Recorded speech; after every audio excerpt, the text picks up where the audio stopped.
আশা করছি সবাই ভালো এবং সুস্থ আছো। আজকে তোমাদের ক্লাস 12-এর থার্ড সেমিস্টার ছায়া এবং প্রান্তিকের বইটি ফলো করে আমি কিছু ইতিহাসের নোটস বানিয়েছি। আজকে কিন্তু ইউনিট 1 অর্থাৎ পর্যটকের দৃষ্টিতে ভারতবর্ষ এই সম্বন্ধে আলোচনা করব। তো এখানে ফার্স্ট যেটা আছে, দশম শতকের আগে ভারতে আগত পর্যটকগণ।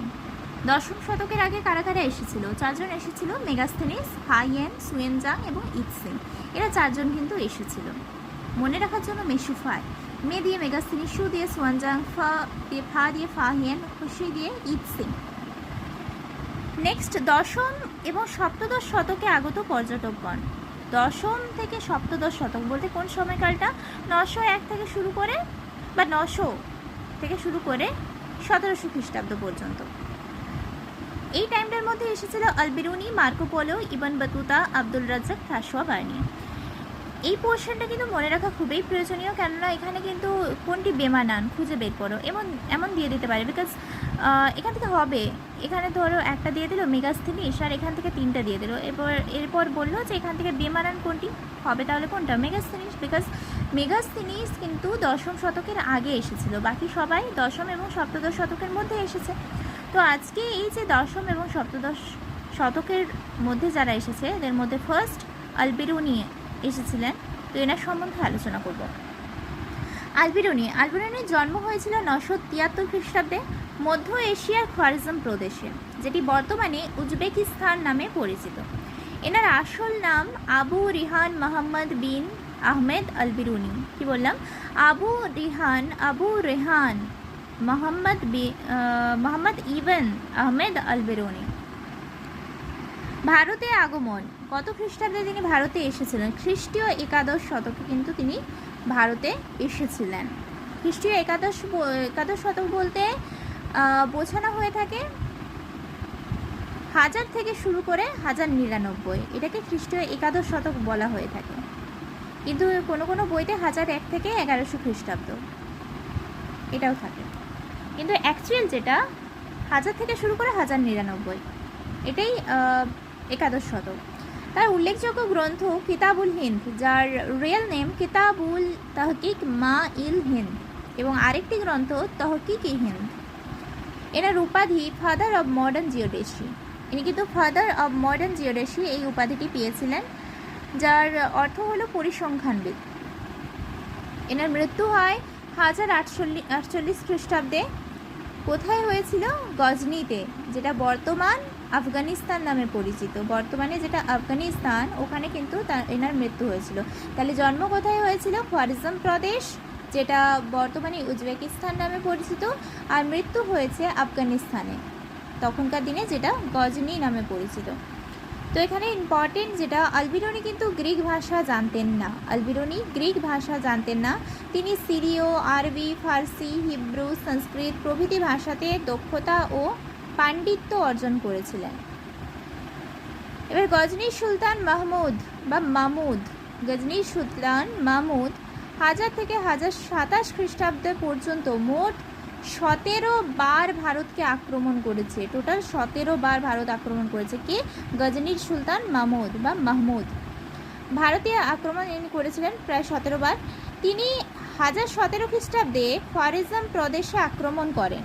এই যে গজনির সুলতান মাহমুদ, ইনি কিন্তু 1017 খ্রিস্টাব্দে খোয়ারিজম প্রদেশ অর্থাৎ আলবিরুনি যেখানে মানে জন্মস্থান, সেখানে আক্রমণ করে, এবং সেখানে আলবিরুনি সহ যে বিখ্যাত পণ্ডিতরা ছিল তাদের সাথে পরিচয় হয়, এবং তাদেরকে কিন্তু গজনির সুলতান মাহমুদ ইনি কিন্তু নিয়ে যায় তার সাথে। এবং 1017 খ্রিস্টাব্দেই সেই বছরই তিনি আলবিরুনিকে নিয়ে ভারত আক্রমণ করেন।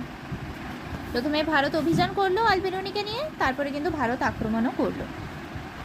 এবার ভারত আসার পরে আলবিরুনি দুটি গুরুত্বপূর্ণ কাজ করেছিল। কি? ফার্স্ট, পতঞ্জলি এর লেখা মহাভাষ্যটি আরবি অনুবাদ করেছিল। পতঞ্জলির লেখা যে মহাভাষ্য, এটাকে কিন্তু আরবিতে অনুবাদ করেছিল কে?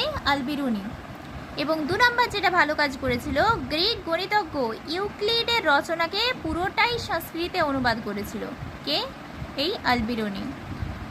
তহকিক-ই হিন্দ যেটা পড়লাম, আলবিরুনির যে উল্লেখযোগ্য গ্রন্থের মধ্যে দুটো, একটা কিতাবুল হিন্দ, একটা তহকিক-ই হিন্দ। তো তহকিকি হিন্দ যেটা, এটাই টোটাল 80টি অধ্যায় ছিল। তো তখনকার সমাজে ভারতের সমাজ ব্যবস্থা কেমন ছিল? ভারতের সমাজ ব্যবস্থা 4টি সম্প্রদায়ে বিভক্ত ছিল। একটা ব্রাহ্মণ, ক্ষত্রিয়, বৈশ্য এবং শূদ্র। ব্রাহ্মণ এরা অধ্যয়ন করতো, অধ্যাপনা করতো, ঠিক আছে, তাছাড়া এরা পুজো করতো, পুজো আলোচনা করতো, এরা নিরামিষ ভোজন করতো। এছাড়াও তারা ছিলেন সৎ এবং বুদ্ধিমান ব্যক্তি, তারা পশু হত্যা, মদ্যপান কোনোটাই করতেন না। এবার ক্ষত্রিয় যারা যারা যোদ্ধা শ্রেণী, মানে আগেকার দিনে তো রাজারা ছিল, রাজাদের যারা সৈন্য, যুদ্ধের কাজে যারা হেল্প করতো বা সেনাপতি টাইপের যারা ছিল, ওরা কিন্তু সবাই এই ক্ষত্রিয় সম্প্রদায়। যারা যোদ্ধা শ্রেণীর ব্যক্তি তারাই হচ্ছে ক্ষত্রিয়। যারা যুদ্ধ, দেশ শাসন, দেশ রক্ষা করতো, এরাই হলো ক্ষত্রিয়। এরা বেদ পাঠ করতো, কিন্তু এরা কাউকে পড়াতে পারতো না। পড়াতো কারা? ব্রাহ্মণেরা। ক্ষত্রিয়রা কিন্তু বেদ পাঠ করতো ঠিকই, কিন্তু এরা কাউকে, কোনো বাচ্চাদের পড়াবে না। এরপর আসছে বৈশ্য, যে সমাজে সমস্ত লোকেরা ব্যবসা বাণিজ্য করত, তারাই বৈশ্য। অ্যাকচুয়ালি যারা ব্যবসা বাণিজ্য করতো আর কি, তারা বৈশ্য। এরা ব্যবসা বাণিজ্য, কৃষিকাজ, পশুপালন করত। এরপর আসছে শূদ্র। শূদ্র হলো এরা ভৃত্য বা চাকরের সমতুল্য ছিল। এরা ব্রাহ্মণদের সর্বদা সুখ, স্বাচ্ছন্দ্য, আরাম, বিভিন্ন কাজে এরা সাহায্য করত। তাছাড়া ব্রাহ্মণ, ক্ষত্রিয়, বৈশ্য যে বাকি যে এই 3টি সম্প্রদায়, এই 3টি সম্প্রদায় কিন্তু সেবা করত। কোন শ্রেণীর মানুষ? এই শূদ্র শ্রেণীর মানুষ। এবার এই যে 4টা বর্ণ আমরা দেখলাম, অর্থাৎ ব্রাহ্মণ, ক্ষত্রিয়, বৈশ্য, শূদ্র, এর বাইরেও কিন্তু 2টি শ্রেণী ছিল বর্ণ ব্যবস্থার বহির্ভূত শ্রেণী। একটা হচ্ছে অন্তজ এবং অন্যটি অচ্যুত। তাহলে অন্তজ কারা? এরা সমাজের উচ্চস্তরীয়, এরা ছিল ধোপা, মুচি, জেলে, নাবিক, পশু শিকারী। এদের নিজস্ব গিল্ড বা সংঘ ছিল। এরা দুর্গের বাইরে বাস করতো, বাট গ্রামের মধ্যে বাস করতো। দুর্গের বাইরে কোনো ছোট ছোট গ্রামে বাস করতো। এবার আসছে অচ্যুত। অচ্যুত বলতে, অচ্যুত কাদেরকে বলবো? অচ্যুত মানে হচ্ছে যে কোনো ব্রাহ্মণ স্ত্রী বা ব্রাহ্মণ পরিবারের কোনো নারী, সে যদি কোনো শূদ্র ছেলেকে বিয়ে করে, কোনো মেয়ে যদি, মানে ব্রাহ্মণী মেয়ে যদি শূদ্র ছেলেকে বিয়ে করে, তাদের থেকে যে সন্তান উৎপন্ন হবে তারা হচ্ছে অচ্যুত।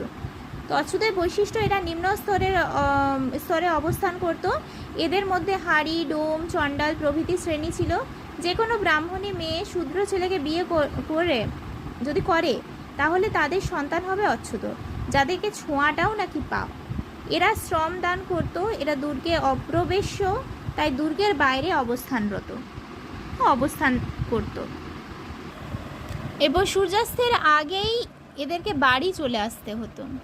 নেক্সট, আলবিরুনি হিন্দু ছাড়া ভারতের সকল শ্রেণীর লোকেদের শ্লেচ্ছ অর্থাৎ অস্পৃশ্য বা নোংরা বলেছেন। কারণ হিন্দু ছাড়া সকল শ্রেণীর মানুষেরা নরহত্যা, পশু হত্যা, পশুর মাংস খেত, সেজন্য শ্লেচ্ছ বলেছে হিন্দু ছাড়া সকল শ্রেণীর মানুষকে। কিন্তু এখন হিন্দুরাও খায় মাংস, তো হিন্দুরাও খায়, তাই না? তো আজকে এই পর্যন্ত। Thank you for watching my video. And পরবর্তী ক্লাসে চতুরাশ্রম প্রথা নিয়ে আলোচনা করব।